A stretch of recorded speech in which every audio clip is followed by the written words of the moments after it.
घर में एक दरख्त था और दरख्त पे कोई एक मखलूक थी, और वो मखलूक जो थी वो इनको कई बार मिली भी और कई बार उससे बातचीत भी हुई।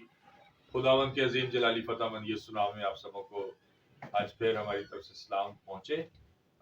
जिस तरह के आपने पहले एक वीडियो के अंदर साधु साहब के बारे में जाना कि किस तरह खुदावंद ने अपने बंदा को, साधु उनैस साहब को बरकत दी और खुदा ने इन्हें ब्लेस करके इस्तेमाल किया।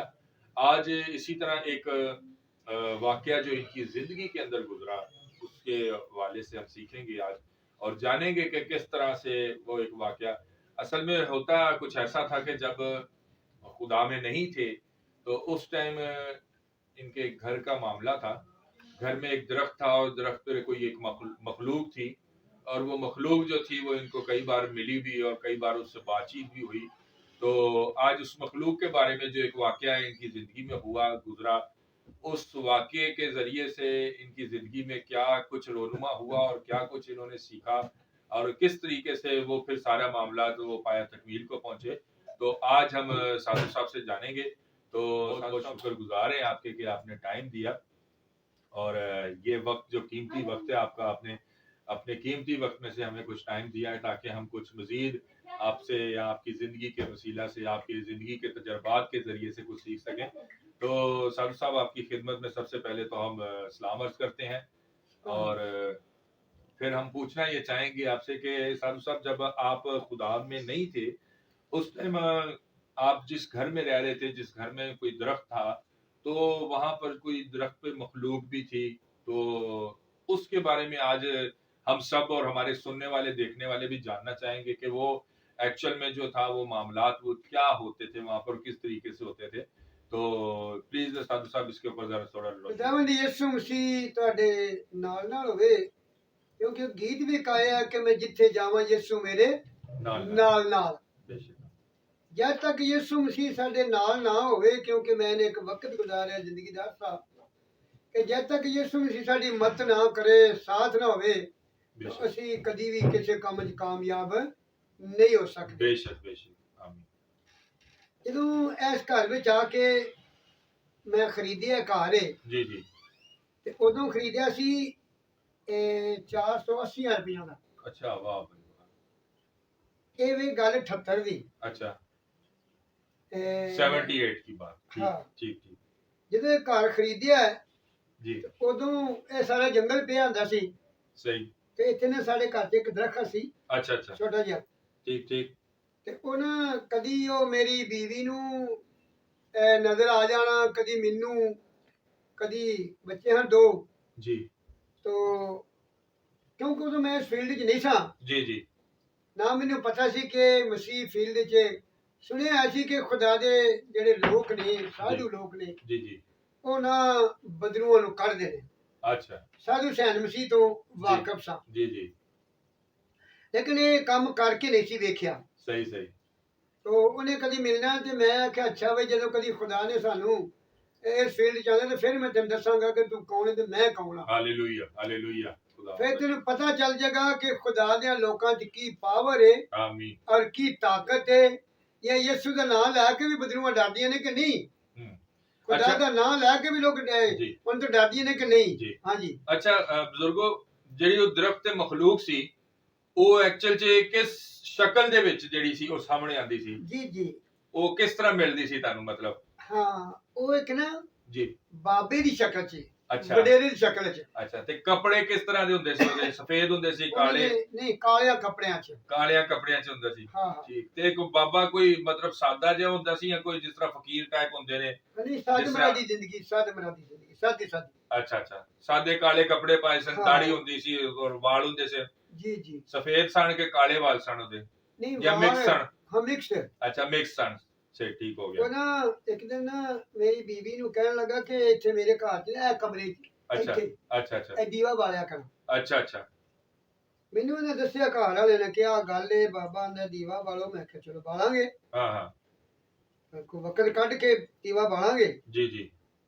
ਉਹ ਇੱਕ ਦਿਨ ਮੈਂ ਉਹਨੂੰ ਆਖਿਆ ਬਈ ਵੇਖ ਅਸੀਂ ਖੁਦਾ ਆਪੇ 'ਚ ਮੈਂ ਗੱਲ ਕਰਨਾ। ਅੱਛਾ ਮੈਂ ਕਿਹਾ ਅਸੀਂ ਯਿਸੂ ਦੇ ਲੋਕ ਹਾਂ, ਦੀਵਾ ਨਹੀਂ ਬਾਲਣਾ।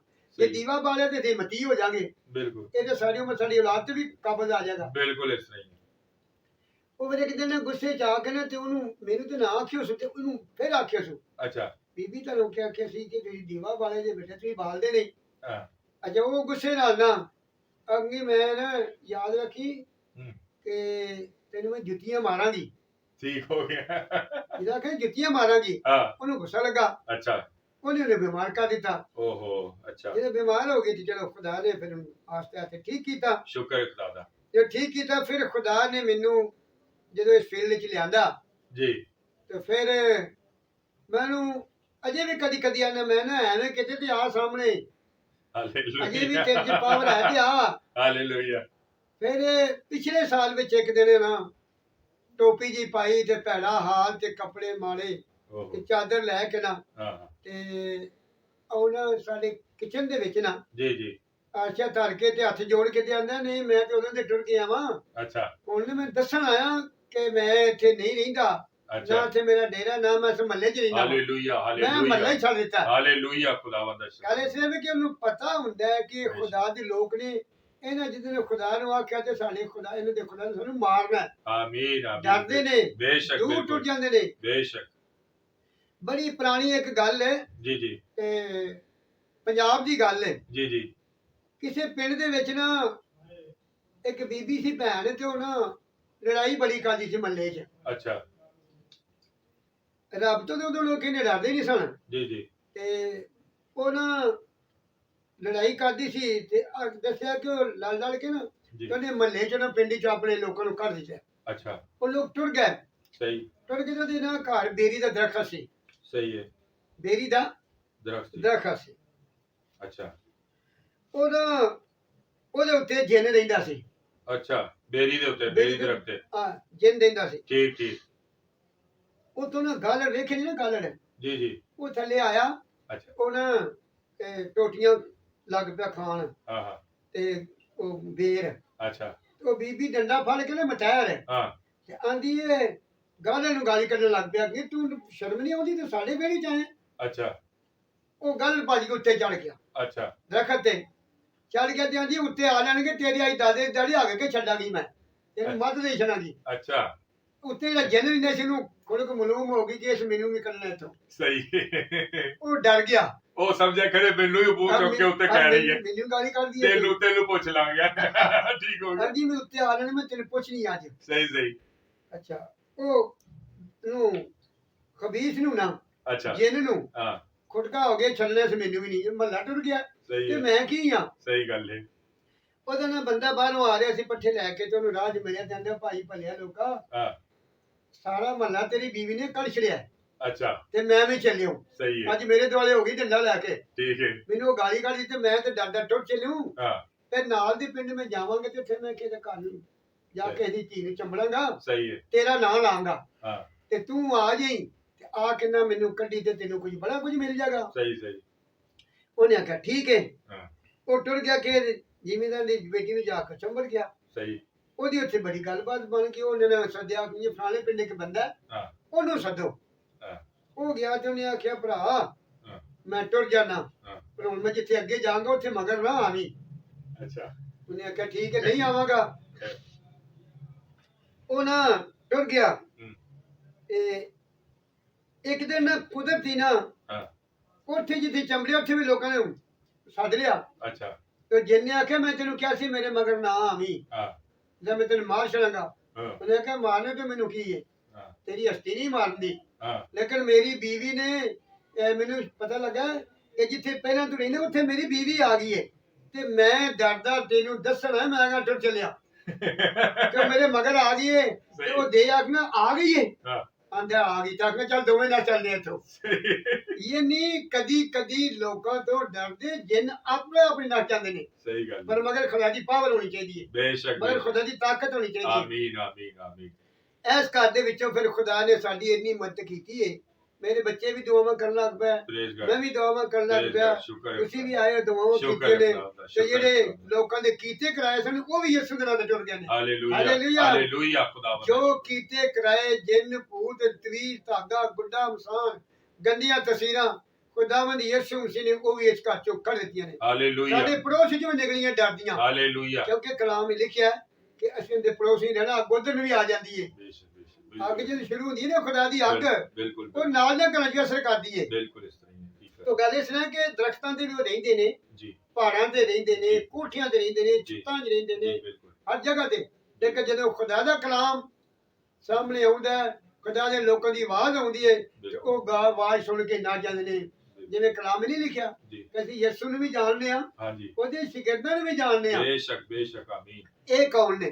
جی بے شک ਯਾਨੀ آمین ਕਦੀ ਕਦੀ ਉਹੋ ਜਿਹੇ ਲੋਕਾਂ ਨੂੰ ਗਲ ਪੈ ਜਾਂਦੇ ਨੇ। جی بالکل ਜਦੋਂ ਗੱਲ ਪੈ ਜਾਂਦੀ ਉੱਥੇ ਉਹਨਾਂ ਕੋਲ ਇਲਮ ਕੋਈ ਨਹੀਂ جی ਯਿਸੂ ਵਾਲਾ, جی جی بالکل ਉਹਨਾਂ ਕੋਲ ਪਾਵਰ ਕੋਈ ਨਹੀਂ ਯਿਸੂ ਵਾਲੀ। بالکل بالکل ਨਾ ਉਹਨਾਂ ਕੋਲ ਆਸਾ ਤੇ ਨਾ ਲਾਠੀ, ਨਾ بے شک ਕਲਾਮ, بالکل ਨਾ ਦੁਆ, ਨਾ ਰੋਜ਼ਾ, ਨਾ ਕਲਾਮ। صحیح ਤੇ ਉੱਥੇ ਫਿਰ ਕਿਵੇਂ ਉਹਦੀ ਗੱਲ ਪੈ ਸਕਦੇ ਨੇ? بالکل اس طرح ਤੇ ਅਸੀਂ ਖੁਦਾ ਦੇ ਕਿ ਜੇ ਰੋਜ਼ੇ ਰੱਖਣੇ ਆ ਤੇ ਪਾਵਰ ਮਿਲਦੀ ਹੈ। بے شک آمین ਸਾਨੂੰ ਕਲਾਮ ਵਿੱਚ ਲਿਖਿਆ ਮਿਲਦਾ ਹੈ آمین ਕਿ ਰੋਜ਼ਾ ਰੱਖੋ। آمین ਜਦੋਂ ਰੋਜ਼ਾ ਰੱਖਣੇ ਤੇ ਸਾਡੀ ਪਾਵਰ ਆ ਜਾਂਦੀ ਹੈ। جی بے ਜਦੋਂ شک ਕਲਾਮ ਪੜ੍ਹਨੇ ਤੇ ਉਦੋਂ ਹੋਰ ਪਾਵਰ ਆ ਜਾਂਦੀ ਹੈ। آمین ਜਦੋਂ ਦੁਆ ਕਰਨੀ ਤੇ ਉਦੋਂ ਹੋਰ ਤਾਕਤ ਮਿਲ ਜਾਂਦੀ ਹੈ। آمین ਤੇ ਫਿਰ ਖਬੀਸਾਂ ਨੂੰ ਕੱਢਣ ਦੀ جی بے ਯਾਨੀ شک ਕਿ ਤਾਕਤ ਮਿਲ ਜਾਂਦੀ ਹੈ। بے شک آمین آمین ਮੇਰੀਆਂ ਭਣੇਵੀਆਂ ਸਨ, جی ਪੰਜਾਬ ਦੀ ਗੱਲ ਹੈ, ਕਿਲੇ ਦਰਬਾਰ ਸਿੰਘ ਦੇ। جی جی ਇੱਕ ਉਹਦੀ ਤਾਈ ਸੀ, ਉਹਨਾਂ ਨੇ ਨਾ جی ਉਹਨਾਂ ਤੇ ਨਾ ਦੇ ਕੱਲਿਆ ਸੀ। اچھا ਮੇਰੀ دیو ਭੈਣ ਦਿਓ, دیو کر لیا ਹਾਂ ٹھیک ਮੇਰੀ ਭੈਣ ਦੇ ਘਰ ٹھیک ٹھیک ਮੈਂ ਬਾਹਰੋਂ ਛੁੱਟੀ ਆਇਆ, اچھا ਅਸੀਂ ਦੋਵੇਂ ਗਏ, ਆਂਟੀ ਤੁਹਾਡੀ ਤੇ ਮੈਂ। اچھا ਉੱਥੇ ਮੇਰੀ ਧੀ ਵੀ ਸੀ ਤੇ ਭੈਣ ਵੀ ਸੀ। اچھا ਗਏ, ਇੱਕ ਮੇਰੀ ਬੇਟੀ ਜਿਹਨਾਂ ਪੁੱਤ ਭਣੇਵੀਂ ਚ جی ਦੇ ਖੁਦਾ ਨੂੰ ਕੰਮ ਹੋਇਆ, ਕਿਉਂਕਿ ਮੇਰੀ ਜਾਨ ਨਾਲ ਕੰਮ ਸ਼ੁਰੂ ਹੋਣਾ ਸੀ। جی جی بالکل ਮੈਂ ਕਿਹਾ ਉਹ ਵੀ ਦੁਆ ਕਰੀਏ, ਤੇ ਉਹ ਕੁੜੀਆਂ ਖੇਡਣ ਲੱਗ ਪਈਆਂ ਮੇਰੀ ਭਣੇਵੀਂ। اچھا ਮੈਂ ਉਹਨੂੰ ਪੁੱਛਿਆ ਤੂੰ ਕੌਣ ਹੈ? ਆਂਦਾ ਆ ਜੀ ਨਾਲ ਦੇ ਘਰ ਦੀ ਤਾਈ, ਉਹਨੇ ਮੈਨੂੰ ਘੱਲਿਆ ਹੈ اچھا ਤੇ ਮੈਂ ਦੇਵ ਹਾਂ। اچھا ਤੇ ਮੈਂ ਕਿਹਾ ਤੂੰ ਨਿਕਲਦਾ ਨਹੀਂ, صحیح ہے ਨਾ ਮੈਂ ਕਦੀ ਕਿਸੇ ਦੇ ਕਿਹਦੀ ਗੱਲ ਸੁਣੀਏ। صحیح صحیح ਮੈਂ ਕਿਹਾ ਅੱਛਾ, ਮੈਂ ਕਿਹਾ ਤੂੰ ਫਿਰ ਸੁਣਦਾ ਨਹੀਂ। ہاں ਮੈਂ ਫਿਰ ਦੁਆ ਸ਼ੁਰੂ ਕੀਤੀ, ਉਹਦਾ ਸਾਰੇ ਘਰ 'ਚ ਡੇਰਾ ਸੀ। اچھا ਮੇਰਾ ਭਣੇਵਾਂ ਵੀ ਖੇਡਣ ਲੱਗ ਪਿਆ, اچھا ਨਹੀਂ ਆਪਣਾ ਸ਼ਾਦ, جی جی ਇਹ ਵੀ ਇਹਦੇ ਘਰੋਂ ਕੁੜੀ, ਤੇ ਮੈਂ ਉੱਥੇ ਦੁਆ ਕਰਨੀ ਸ਼ੁਰੂ ਕਰ ਦਿੱਤੀ। صحیح ਫਿਰ ਹੱਥ ਜੋੜ ਕੇ ਨੇ ਮੈਨੂੰ ਆਂਦਾ, ਸਾਧੂ ਜੀ ਮੈਂ ਕਦੀ ਕਿਸੇ ਦੀ ਗੱਲ ਨਹੀਂ ਜੇ ਮੰਨੀ, ਪਰ ਤੁਹਾਨੂੰ ਖੁਦਾ ਨੇ ਕਿੰਨੀ ਕੁ ਤਾਕਤ ਦਿੱਤੀ ਹੈ। آمین ਮੈਂ ਕਿਹਾ ہاللویا ਮੈਂ 12 ਮਹੀਨੇ ਹਰ ਜੁਮੇ ਦੇ ਜੁਮੇ ਮੈਂ ਰੋਜ਼ਾ ਰੱਖਣਾ ہاللویا ਸਾਰਾ ਸਾਲ ਰੋਜ਼ਾ ਰੱਖਣਾ, ਸਰਦੀਆਂ ਗਰਮੀਆਂ। ہاللویا ਆਂਦੇ ਮੈਨੂੰ ਪਤਾ ਲੱਗ ਗਿਆ ਕਿ ਤੁਹਾਡੀ ਰੋਜ਼ਿਆਂ 'ਚ ਬੜੀ ਪਾਵਰ ਹੈ। آمین آمین ਮੈਂ ਆਖਿਆ ਤੁਹਾਨੂੰ ਖੁਦਾ ਨੂੰ ਤੁਹਾਡੀ ਸ਼ੇਰ ਨਾਲ ਕਿਤੇ ਮੁਲਾਕਾਤ ਹੋਈ ਹੈ? ਮੈਂ ਕਿਹਾ ਸਊਦੀਆ 'ਚ ਹੋਈ ਹੈ। واہ بھائی ਮੇਰੇ واہ ਸਾਹਮਣੇ ਖੜਾ ਸ਼ੇਰ। واہ ਮੈਂ ਕਿਹਾ ਮੈਨੂੰ ਬਰਕਤ ਦੇ ਕੇ ਗਿਆ ਸ਼ੇਰ। ہاں بدرواں نو بھی پتہ ہے ਬਜ਼ੁਰਗਾਂ ਨੂੰ ਪਤਾ ਹੈ, ਕਈ ਜਗ੍ਹਾ ਤੋਂ اس ਆਖਿਆ بندے نو برکت ملی ہے پتہ ہے انہوں ਜੀ ਜੀ। ਤੋ ਉਹ ਫਿਰ ਮੈਂ ਟੁਰ ਗਿਆ, ਜਾਂਦਾ ਮੈਂ ਇੱਥੇ ਕਦੀ ਨਹੀਂ ਆਵਾਂਗਾ। ہاللویا خدا ਮੱਲੇ ਚੱਕ ਸਿਆਲਕੋਟ 'ਚ شکر ਉੱਥੇ ਇੱਕ ਬੇਟੀ ਲਾਹੌਰੋਂ ਆਈ, جی ਉੱਥੇ ਦੁਆ ਕਰਨ ਲੱਗ ਪਿਆ। ਸਿਆਲਕੋਟ ਗਿਆ ਸਕਲਾਂ ਚੰਦੇ, اچھا ਉਹ ਆਖਦਾ ਜੀ ਮੈਂ ਇਹਨੇ ਦੇ ਘਰ ਹੀ ਨਾ, ਮੈਂ ਖਬੀਸ ਸੀ ਜਿਹਨੀ ਦਿਖਦੀ ਸ਼ਕਲ 'ਚ, ہاں ਤੇ ਉਹ ਨਹੀਂ ਪੁਰਾਣਾ ਸੱਪ, جی ਇਸ ਦਹਾ ਦੀ ਸ਼ਕਲ 'ਚ। جی جی ਅਸੀਂ ਰਾਤ ਨੂੰ ਦੁਆ ਪਾ ਕਰਨੇ ਆ। اچھا ਆ ਗਿਆ ਫਿਰ ਉਹ ਕੁੜੀ 'ਚ, اچھا ਲੱਗਾ ਉਹਦੇ ਵਾਲ ਖੋਲ ਕੇ ਲੇਟਣ ਲੱਗਾ। ਮੈਂ ਕਿਹਾ ਬਸ ਲੇਟਣਾ ਨਹੀਂ ਹੈ। ہاں ہاں ਵੱਟ ਚਾਲਣ ਲੱਗਾ ਕੁੜੀ ਦੇ ਜਿਸਮ ਨੂੰ। ਮੈਂ ਕਿਹਾ ਬਸ ਯਿਸੂ ਦੇ ਨਾਂ ਤੇ। اچھا ਮੈਂ ਕਦੀ ਕਿਸੇ ਦੀ ਗੱਲ ਨਹੀਂ ਮੰਨੀ, ਮੈਂ ਤੇ ਬੜਿਆ ਪਾਦਰੀ ਨੂੰ ਮਾਰਿਆ। ਮੈਂ ਕਿਹਾ ਪਾਦਰੀ ਨਹੀਂ ਸਣ, ਖਾਲੀ ਉਹ ਪਾਦਰੀ ਸਣ, ਖਾਦਮ ਨਹੀਂ ਸਣ, صحیح بالکل ٹھیک ਯਿਸੂ ਦੇ ਬੰਦੇ ਨਹੀਂ ਸਣ। بالکل ٹھیک ہے ਜਨਾਬ ਉਹ ਠੰਬਰ ਗਿਆ। اچھا ਮੈਂ ਕਿਹਾ ਅੱਜ ਹਾਂ ਤੈਨੂੰ ਇਸ ਨਾਲ ਕਰਨਾ ਕਿ ਜੇ ਸਾਰੇ ਘਰ ਦੇ ਜੀ ਵੇਖਣਗੇ। ہاللویا ਮੇਰਾ ਸ਼ਿਗਰ ਸੀ, ਉਹਦਾ ਨਾਂ ਸਾਧੂ ਯੂਸਫ ਸੀ। ہاللویا ਉਹਦਾ ਕੋ ਭਤਰੀਆ ਸੀ, ਇਹ ਚਾਚੇ ਦਾ ਪੁੱਤਰ ਸੀ ਯਕੂਬ, اچھا ਤਬਲਾ ਵਜਾਉਂਦਾ ਸੀ। ਅਸੀਂ ਸਊਦੀਆ 'ਚ ਇਕੱਠੇ ਸਨ। پریز گاڈ ਖੁਦਾ ਨੇ ਸਾਨੂੰ ਉੱਥੇ ਬਰਕਤ ਦਿੱਤੀ। ਫਿਰ ਉਹਨੂੰ ਨਾ ਲੱਗਦੇ ਘੰਟਾ ਡੇਢ ਗਿਆ, جی ਹੱਥ ਜੋੜ ਕੇ ਪੈਰੀ ਪੈ ਕੇ ਆਖਣਾ ਇੰਨਾ ਮੈਂ ਕਦੀ ਨਹੀਂ ਆਵਾਂਗਾ। شکر ہے خدا ਮੇਰੇ ਖੁਦਾ ਨੇ ਮੇਰੇ ਤੋਂ ਬੜੀਆਂ ਇਲਾਕਿਆਂ 'ਚ ਕੰਮ ਲਿਆ। ہاللویا ਸ਼ੇਖੂਪੁਰੇ, ہاللویا ਲਾਹੌਰ 'ਚ, خدا ਸਿਆਲਕੋਟ, پریز گاڈ ਗੁਜਰਾਂਵਾਲਾ। ਕਹਿੰਦੇ ਚਾਚਾ ਜੀ ਦੁਆ ਕਰੋ, ਸਾਨੂੰ ਪਤਾ ਕਿ ਜਿਹੜੀ ਬਦੂ ਤੁਹਾਡੇ ਕੇ ਖਲੋ ਨਹੀਂ ਸਕਦੀ। شکر ہے خدا ਕਿਉਂਕਿ ਮੈਂ ਜਦੋਂ ਪੰਜਾਬ ਜਾਣਾ ਨਾ, جی ਉੱਥੇ ਵੀ ਦੁਆ ਕਰੀਦੀ। ਤਾਂ ਖੁਦਾ ਨੇ ਮੇਰੇ ਕੋਲ ਬੇਟਾ ਬੜੇ ਬੜੇ ਕੰਮ ਲੈਣੇ। ਹੁਣ ਤੇ ਜਦੋਂ ਮੈਂ ਵਡੇਰਾ ਹੋ ਗਿਆ, ہاللویا ਉਹ ਬਰਕਤ ਖੁਦਾ ਨੇ ਤੁਹਾਨੂੰ ਦੇ ਦਿੱਤੀ ਹੈ। آمین ਤੇ ਮੈਂ ਬੜਾ ਖੁਸ਼ ਹਾਂ ਕਿ ਖੁਦਾ شکر ਨੇ ہے خدا ਮੇਰੀ ਅੱਗੋਂ ਨਸਲ ਇਸ ਕੰਮ 'ਚ ਸ਼ੁਰੂ ਕਰ ਦਿੱਤੀ آمین ਹੈ। آمین بس میرا- سارا کچھ تہاڈی دعاواں دے وسیلے ہی ہے سو فرینڈز آپ نے دیکھا ہوگا کہ کس طرح خداوند نے اپنے بندہ کی زندگی میں گہرے اور عجیب طور پر کام کیا اور وہ ایک بزرگ جو ان کو نظر آتے تھے کہ گھر میں ایک درخت تھا درخت کے اوپر وہ بزرگ رہتے تھے اور وہ بزرگ تھے اور وہ ان کو کہتے تھے کہ وہ ان کی بات مانے اور لیکن انہوں نے جب خداوند کو قبول کیا تو پھر انہوں نے ان کی بات کو نہیں رکھا، کیونکہ بالکل بے شک ان کی بات ایسا ہی ہے، پھر یہ چیز نسلوں میں کنورٹ ہو جاتی ہے اور پھر نسلوں کو ان کی بات ماننی پڑتی ہے اگر کوئی ایک باپ دادے نے بات مانی ہوتی ہے۔ سو فرینڈز، یہ امید کرتے ہیں کہ جو آج جو گفتگو ہوئی ہے سادھو صاحب کے وسیلہ سے ہم نے سنی ہے، جس کے وسیلے ہم نے برکت پائی ہے، آپ سب نے بھی برکت پائی ہوگی۔ تو اگر آپ چاہتے ہیں کہ اس طرح کی مزید ویڈیوز آپ تک پہنچتی رہیں باقاعدگی سے، تو اس چینل کو سبسکرائب کر لیں اور بیل آئیکن کو پریس کرنا باقاعدگی سے یہ ویڈیوز جو ہے وہ آپ تک پہنچتی رہیں۔ سو خداوند آپ کو برکت دے، پھر ایک اور نئی ویڈیو کے ساتھ پھر دوبارہ آپ کے ساتھ ملیں گے۔ خداوند آپ کے ساتھ ہوں۔ Thank you so much.